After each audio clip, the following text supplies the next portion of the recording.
Bonjour à toutes et à tous et bienvenue pour cette nouvelle émission du JDL. Nous sommes ravis de vous retrouver aujourd'hui. Nous accueillons donc pour cette nouvelle émission dans la lignée des élections municipales pour la ville de Bagnères-de-Bigorre François Roux ainsi que Julien Robet. Alors tous deux vous étiez tête de liste et candidat à l'élection municipale donc dès le premier tour. François Roux, vous portiez la liste Bagnères pour tous.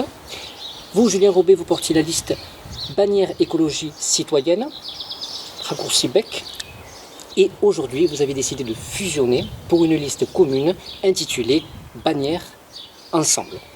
Merci d'avoir accepté de répondre à nos questions. Je rappelle que nous sommes toujours en partenariat avec le journal La Montagne des Hautes-Pyrénées, avec Florence Vergély qui nous accompagne. Alors, pour cette liste, 9 de vos colistiers ont rejoint la liste de François Roux. Comment s'est déterminé donc ce choix? Comment ça s'est fait dans les faits? Est-ce que vous pourriez nous préciser les modalités de cette fusion? Merci d'abord de nous avoir invités à participer à cet échange. Et pour se justifier, si vous voulez, sur cette fusion, et contrairement à ce que pensent un certain nombre d'observateurs, et notamment ceux qui se croient bons en arithmétique plus qu'en compréhension de projet, je pense qu'il était naturel que ce rapprochement se fasse au regard des compatibilités de programme. Comme vous l'avez vu, il y avait un certain nombre de convergences d'idées, notamment en matière d'écologie, puisque nous avions mis en avant notamment la création d'un observatoire environnemental, parce que nous avons considéré que l'écologie était une priorité, qu'il fallait répondre à une urgence par rapport, si vous voulez, aux modifications des conditions climatiques. Par ailleurs, en matière, si vous voulez, de démocratie participative, nous avions parlé de gouvernance contributive, l'équipe de Julien avait parlé de démocratie participative. Je pense que la citoyenneté, effectivement, et les citoyennes doivent être aujourd'hui au centre, si vous voulez, de cet engagement que nous proposons. Et nous proposerons, comme nous l'avions d'ailleurs dit au premier tour dans nos engagements respectifs, une politique ascendante. On va avoir l'occasion d'y revenir, d'aller plus en profondeur. Simplement pour répondre à la première question, au niveau de la répartition des rôles et des fonctions, par rapport justement à cette liste, donc la liste du BEC et de ses colistiers, est-ce que vous pourriez simplement répondre de façon succincte comment ils ont été choisis, comment simplement ça... Les colistiers ont été choisis naturellement en fonction de leur engagement. Julien qui lui était quand même très engagé dans tout ce qui est urgence écologique, et Carole Nicolas qui avait plus travaillé le participatif, donc il était naturel que ces personnes apparaissent en tête de la liste, si je peux me permettre. Et ensuite, si vous voulez, l'engagement des colistiers de Julien qui ont voulu nous rejoindre a été naturel, et ça a été en fonction, si vous voulez, des affinités et des rapprochements de programmes. Alors je vais juste poursuivre et mettre les pieds dans le plat. Vous avez refusé de participer au débat que nous avions organisé au premier tour et d'être interviewé par nous au premier tour. Est-ce que vous pouvez expliquer pourquoi aujourd'hui vous avez accepté et pourquoi vous aviez refusé au premier tour? Alors c'est tout simple. Si vous voulez, au premier tour, je vais être franc avec vous, ce n'était pas dans mon plan de communication d'apparaître sur les réseaux sociaux. On en avait déjà parlé à l'occasion d'une de nos rencontres, parce qu'en fait, si vous voulez, nous avions préparé un programme qu'on est d'ailleurs aujourd'hui en train de nous piller à partir du moment où on l'a dévoilé. Beaucoup sont en train de récupérer un certain nombre de nos idées. Et donc aujourd'hui, les temps ont changé. La communication de l'engagement que nous avons pour ce second tour de l'élection municipale se fait dans un cadre contraint. Et donc effectivement aujourd'hui, et alors que notre programme a été dévoilé au grand jour ainsi que celui de Julien, bon, c'est aujourd'hui naturel et incontournable d'accepter votre invitation.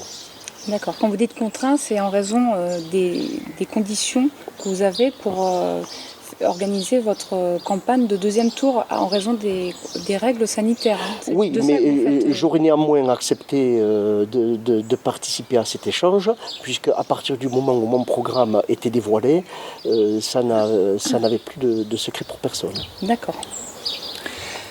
Vous voulez rajouter peut-être ? Oui, moi je voulais préciser quelque chose, c'est qu'on vient quand même de vivre une crise sanitaire majeure qui a quand même fait changer beaucoup de mentalités et surtout on se rend compte la nécessité aujourd'hui d'agir concrètement, de se rassembler et d'imaginer un peu comment dire, la suite de notre territoire pour pouvoir résister aux crises qui arrivent et qui viennent. C'est un peu l'objet de la question suivante. Je m'adresse à vous, Monsieur Robet. Au premier tour des élections municipales, vous étiez soutenu par des gilets jaunes, par des insoumis. Au second tour, vous faites alliance avec une liste sur laquelle on compte des membres de La République En Marche. Aujourd'hui, à Bagnères, quelle est l'urgence écologique qui justifie un tel grand écart politique ? Alors pour moi, la question de La République En Marche, elle est très claire. C'est-à-dire qu'aujourd'hui, La République En Marche est dans toutes les listes à Bagnères, sauf celle de Bagnères Écologie Citoyenne. On a le référent départemental de La République En Marche qui soutient ouvertement la liste de Claude Casabat. On a Sébastien Lacrampe qui est un ancien candidat de La République En Marche. Donc, ce sujet, c'est un sujet de territoire. Pour moi, là, on est en train de penser à ce qu'on va faire pour Bagnères, pour les Bagnérais, les Bagnéreises, pendant 6 ans. Nous, ce qu'on souhaite avant tout, c'est réfléchir et se concerter avec le plus grand nombre. Donc aujourd'hui, pour moi, cette union de 2 listes pour pouvoir remporter les élections municipales, c'est ça l'objet aujourd'hui, c'est de pouvoir être majoritaire au sein du conseil municipal et pour pouvoir agir concrètement pendant 6 ans. Donc moi je soutiens les mouvements sociaux, les mouvements des Gilets jaunes. Il y a aujourd'hui les différents individus ont une position défavorable par rapport à ce qu'on fait, ce qu'on choisit. Maintenant, chacun est libre de ses opinions et ça ne nous empêchera pas, moi ça ne m'empêchera pas à titre individuel de soutenir ces mouvements. Un rapprochement avec la liste de M. Lacrampe était peut-être un peu plus logique. Il a été envisagé. Nous, on a communiqué dans la presse dès le mois d'avril pour ouvrir très largement en fait, une liste d'union pour pouvoir enfin se rassembler pour le bien de tout le monde. Et on a vu M. Lacrampe durant le mois de mai. Et très rapidement après, on a appris qu'il déclarait sa candidature seul dans la presse. Donc moi, je me questionne sur les intentions de cette liste. Quoi. D'accord. Et vous avez aussi, le BEC s'est rapproché de M. Claude Casabat dans l'espoir de porter les projets écologiques au conseil municipal, ou ça n'a pas été envisagé ? Oui, on a eu des échanges aussi avec Claude Casabat, mais pour moi la réponse de sa part a été très claire. C'était nous on va gagner, vous allez perdre, et puis c'est très bien comme ça, car on sait travailler avec l'opposition, comme on a pu le démontrer durant ces dernières années. Mais force est de constater que ce n'est pas le cas. Donc nous on cherche avant tout de pouvoir travailler avec le plus grand nombre et des personnes qui sont à l'écoute qui veulent construire avec tous les acteurs du territoire. Et c'est ce qu'on a trouvé avec toutes les personnes qui composaient la liste Bannière pour tous. Donc on est ravis de ce qui se passe et on est enthousiaste par rapport à la suite. Si je puis me permettre de compléter, Florence, votre question, tout à fait légitime, je trouve qu'il est regrettable que sur un territoire comme le nôtre, de politiser en toute hypothèse cette élection municipale. Ce qui compte, c'est d'être en totale adéquation, si vous voulez, avec les attentes de la population. Et si ça peut vous rassurer, je ne suis pas membre de la République en marche et encore moins soutenu par les instances départementales. Alors justement, pour clarifier cette position, puisque lors de la première campagne, vous avez expliqué que vous n'étiez pas le prête-nom de Jean-Bernard Sempastous, donc du député. Néanmoins, vous êtes employé par Jean-Bernard Sempastous, vous êtes salarié en tant qu'assistant parlementaire. Et vous aviez son soutien au premier tour. Vous semblez ne plus l'avoir au deuxième tour. Qu'est-ce qui justifie cet état de fait? Est-ce que vous pourriez l'expliquer à nos auditeurs? Écoutez, j'ai toujours le soutien du député, c'est évident. Je suis toujours son salarié. Ce n'est pas parce qu'on est salarié d'un député qu'on est obligé d'être encarté au même parti que le député. Donc ça, et ça fait partie aussi de l'éthique de mon employeur qui ne tord pas le poignet de ses salariés pour s'engager dans la démarche du parti qu'il représente. Et concernant le départ de Jean-Bernard Sempastous de la liste, ce n'est pas qu'il ne nous soutient plus, et ce n'est pas non plus une tractation politicienne, c'est qu'au regard de ses engagements, si vous voulez, au niveau national, et au regard de l'incompréhension qu'il y a eu par certaines personnes de son engagement au niveau municipal, parce qu'il semblait qu'il y ait une inadéquation entre les deux, bien, de son propre chef et de sa seule volonté, il a décidé de quitter notre liste, dans le cadre de la fusion. Mais pourtant, il y avait un petit point sur son carnet d'adresses. Vous appuyez beaucoup sur son carnet d'adresses sur le premier tour. Qu'est-ce qui va devenir ce carnet d'adresses qui justement était un peu un faire-valoir? Mais ce carnet d'adresses continuera à servir. Vous savez que de toutes les façons, il y a des compatibilités par rapport aux attentes de Bannière Écologie Citoyenne avec ceux que peut soutenir le député au niveau local, et qu'effectivement, le député nous accompagnera, quoi qu'il en soit, et sera un facilitateur pour le développement de notre territoire. Il y aura un travail partenarial quand il sera nécessaire. Et ça ne déjuge personne, si vous voulez, d'avoir le soutien du député. Et vous savez qu'il soutient notamment des politiques de mise en place d'industries vertes sur le territoire qui sont tout à fait en adéquation avec le programme qu'avait proposé M. Robet au premier tour. D'une manière générale, durant les 6 prochaines années, il va falloir mobiliser tous les acteurs du territoire. Donc aujourd'hui, on a un député pendant encore 2 ans. Donc c'est le seul député de la première circonscription des Hautes-Pyrénées, le territoire où on habite. Évidemment qu'on va avoir besoin de lui aussi. On va avoir besoin de tout le monde, en fait, de tous ceux qui veulent agir pour le bien des Bagnéraises et des Bagnérés. Excusez-moi, donc on va parler maintenant du programme, justement. Compatibilité, on en a parlé. Pourtant, la crise sanitaire a bousculé tant au niveau national, même mondial, et donc on imagine bien au niveau local également. Qu'est-ce qui a changé? Est-ce que vous avez changé votre vision? Est-ce que vous avez fait des modifications, des ajustements, des réajustements par rapport à cette crise et par rapport aussi à l'Alliance? Les programmes que nous avons proposés au premier tour et qui ont permis notre rapprochement et cette compatibilité d'action, si vous voulez, resteront portés dans notre projet du second tour, c'est évident. Effectivement, au regard de la crise sanitaire que nous avons traversée, il faudra qu'au niveau local, on trouve également une adaptation, parce qu'il y a quand même à répondre à une urgence sociale. Aujourd'hui, quand même, moi j'habite, vous le savez, dans un quartier de Bagnères où il y a quand même une souffrance sociale à laquelle il faudra répondre en particulier. Et c'est vrai que nous allons apporter des solutions et des propositions qui sont en adéquation avec ces attentes-là. Et d'une manière générale, nous, au premier tour, on a construit le programme en concertant tous les habitants qui voulaient bien venir durant les 17 réunions publiques qu'on a tenues en 2 mois.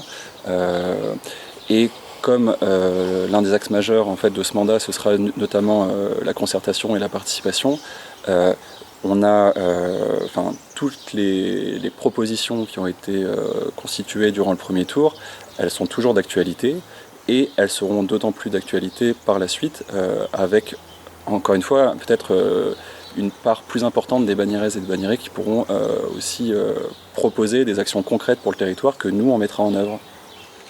Il faudra également répondre à une attente plus particulière des petites entreprises de la commune et comme je l'avais proposé au premier tour, initier d'urgence également une politique d'attractivité du centre-ville parce qu'il y a eu également une grande souffrance au niveau des entreprises qui ont été contraintes à fermer pendant ce confinement et donc les chiffres d'affaires ne seront pas rattrapés. Et il faudra trouver des politiques inventives et toujours en concertation avec l'association des commerçants pour voir de quelle manière dynamique on peut répondre à leurs attentes. Il faudra lutter contre la vacance commerciale. C'est vrai que le mitage fiscal qu'il y a sur notre territoire est aujourd'hui une complication pour son développement et je pense qu'il y a des outils qui permettent via la création d'un office de commerce ou d'une commission extra-municipale qui est adaptée, si vous voulez, aux attentes des PME de notre territoire à répondre, si vous voulez, à cette urgence-là. Je pense que cette attractivité, elle peut être aussi générée par des actions culturelles fortes dans le centre-ville de notre commune et qu'il va falloir allier, si vous voulez, économie, culture et tout ça permettra de générer un nouvel élan et mouvement d'attractivité sur notre centre-ville. Donc il n'y a pas que ça qui répondra à la question et je laisserai Julien peut-être l'explication sur les mobilités douces parce que ces mobilités également, si vous voulez, la convergence que nous souhaitons avoir sur le centre-ville permettra aussi d'amplifier son attractivité. À quoi ressemblera le futur observatoire environnemental ? Alors, ce futur observatoire environnemental, il sera composé, si vous voulez, d'associations, de personnes qualifiées, de personnes expertes, d'employés communaux, de toutes les personnes qui souhaitent s'investir. Pardon, c'est une structure associative ? Ça serait une structure associative totalement indépendante du fonctionnement municipal, mais qui travaillerait en partenariat avec la municipalité, justement pour engager des études beaucoup plus approfondies pour savoir de quelle manière ils peuvent apporter à la municipalité des solutions pour répondre notamment à l'urgence écologique qui est aujourd'hui la nôtre. Il ne faut pas que ces études durent très longtemps. Non, mais bon, il y a par exemple aujourd'hui, vous avez le conservatoire botanique, le CPIE, qui sont des structures qui ont beaucoup travaillé là-dessus et qui sont à même de pouvoir apporter une plus-value conséquente pour que dans les 2 ou 3 mois qui suivraient notre engagement, que l'on puisse commencer à avoir une visibilité cohérente sur ce que l'on peut mettre en œuvre. Est-ce qu'on peut imaginer que M. Robé, à plus ou moins long terme, fasse un jour partie de la SEM, du Grand Tourmalet? Il y a une première assemblée générale demain, en tant qu'élu. Mais il n'y a pas, je laisserai Julien répondre, mais pour ma part, et nous nous en sommes entendus quand nous avons travaillé à ce rapprochement, ce n'est pas un gros mot de parler d'écologie et d'économie en même temps. Tout à fait, c'est pour ça que je vous pose la question. voilà donc ça, de toutes les façons, tout le monde est d'accord là-dessus. Bon, on va mettre en mouvement une politique, si vous voulez, de développement territorial dans le cadre d'une vision, dans laquelle effectivement, il faudra mettre en mouvement des actions qui doivent prendre en compte les nouvelles contraintes climatiques qui sont les nôtres, mais je ne vois pas pourquoi M. Robé ne pourrait pas siéger à la scène du Grand Tourmalet. Cette vision écologiste, elle est justement très intéressante au sein d'une telle structure, dans l'objectif de diversifier la station et dans le développement même de la station. Je laisse... On va poser la question à M. Robé. Non, mais c'est bien ça. Comment est-ce qu'on peut aujourd'hui diversifier les activités économiques du territoire pour pouvoir s'adapter aux changements qui viennent. C'est tout l'enjeu, et c'est pas qu'un enjeu local, c'est un enjeu global. Donc moi par exemple là je pense à la Convention citoyenne pour le climat là, qui va rendre